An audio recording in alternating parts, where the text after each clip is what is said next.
Welcome to the latest episode of Positive Continent News. I'm your host, Alima P. Please stay tuned.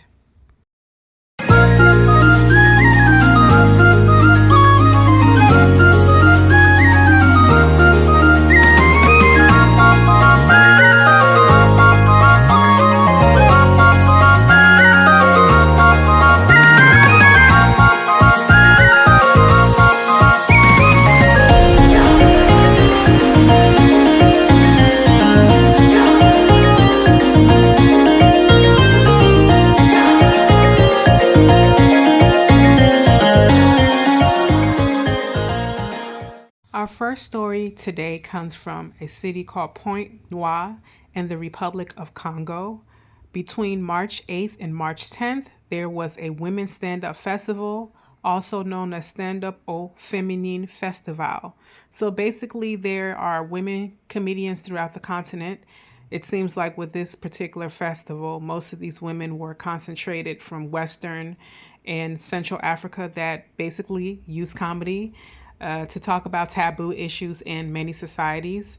These issues might relate to domestic violence, being a widow in society, polygamy, many things. This is the UN, basically the month of women for the United Nations. So this was a wonderful time for this festival to be had because women are emerging as leaders and they're also breaking through certain barriers and taboos globally and throughout the continent. So you can check out more about some of these comedians. One is by the name of Germaine Ololo. She is Congolese. There was also an Ivorian comedian by the name of Prissy de la Gamuse. So this is amazing. Another person I can name is Alex Kadi. So these women are breaking through barriers. They are using, and I'm sorry I quoted it wrong, the 2024 International Women's Day theme to catapult their talents and talk about things that we need to talk about, right? So stay tuned to hear more about these women and, check it out. Check out more female comedians in general and female comedians from the continent. Thank you. According to the Vatican, there was a seminar that was organized by the Symposium of the Episcopal Conference of Africa and Madagascar called SECAM, in which it was stated by various people within the Episcopal Church to leave the resources of Africa alone, as it's been discovered, surprise, surprise, that it is linked to many conflicts that have been happening on the continent for as long as many people can remember. They don't want the bishops and the priests want these organizations that we all know to stop going to the continent and plundering the continent of its resources and causing conflict. Hands off Africa. Basically, in the shortest of words, leave the continent alone. So the president of SECAM, Cardinal Fridolin Ambongo of Kinshasa, Congo, DRC, is basically pushing this as well, that they just need to leave. We've been saying this for so long. Leave our continent alone. I don't live on the continent right now. Leave the continent, leave our resources alone. In many cases, they don't want Black Africans in particular, sometimes the other Africans of other races. When they go to Europe, when they go to the West, they don't want them there. Okay, fair exchange. Leave our resources alone, and maybe the people can have a chance to develop their countries the way they want and enjoy it, instead of using our resources to build your nations and then get mad when these people come for opportunity in your countries. A lot of the world just doesn't know what Africa is doing for the world. Once again, this is according to the Vatican News. The African bishops want the West and their corporations to stop plundering mineral and natural resources in Africa. And Positive Continent News is in full agreement with this. Stay tuned. I'm sure we'll hear more about this story in the near future.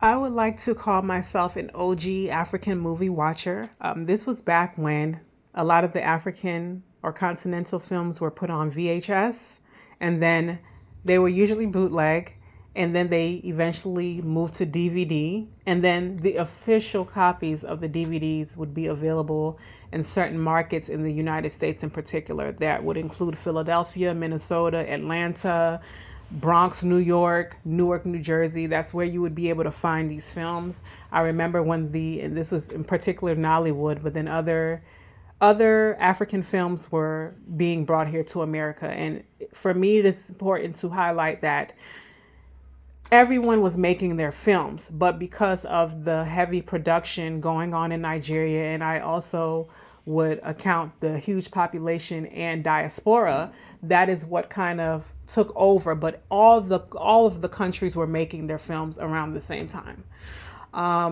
But I remember particularly watching like Nigerian films and the editing not, all the way being that great, and the makeup and hair and costuming. And it's just been amazing to see. And this was like the early 2000s. But it's been amazing to see the growth in various films from the continent, from various cultures and countries, to the point of reaching Netflix. They're on YouTube, they're on Amazon Prime, they're on so many different platforms. And it's been beautiful to see that other people who might not have grown up in various African continental cultures are watching these films and learning, more. Even if the films are fictional, just getting a taste of our cultures and societies. For people who either grew up directly in them or, your parents are from there like me, etc. It's been beautiful. So this next story is basically about a platform called Showmax that is in the continent, and it looks like their markets right now are primarily focused on Nigeria, South Africa, and Kenya, with hopes to expand. I'm hoping. Basically, they are now in a field battling with specifically Netflix. So those two platforms are really trying their best and doing their best to produce more films out the continent and expand, onto a global market, which is the best thing to do, because there's a lot of potential and there's just a lot of good things coming out of the continent, and the future is very bright. So these two platforms are battling for, contracts and things to produce different films, and that is their focus. I do like seeing the variety of shows on Netflix, but it looks like Showmax might have them a little beat as far as like the variety in the content. And I believe they are specifically catering to the continental market to market and distribute these films and I guess documentaries and series. So that is amazing. So according to BBC, 70% of sub-Saharan Africans age under 30, basically they're watching Showmax, and they also play football on there. They show football games. So I didn't know that.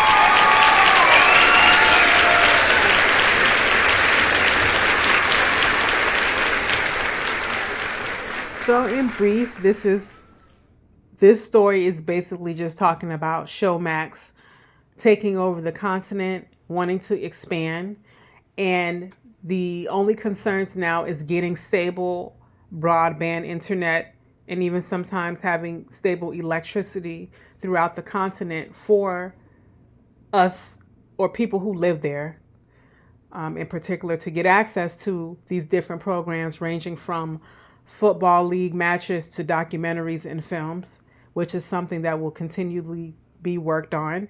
And there was another point I was going to bring, but basically letting Africans tell their own stories, which is really important. So if you are living on the continent and have access to Showmax, I would encourage you to check out the programs available on that platform.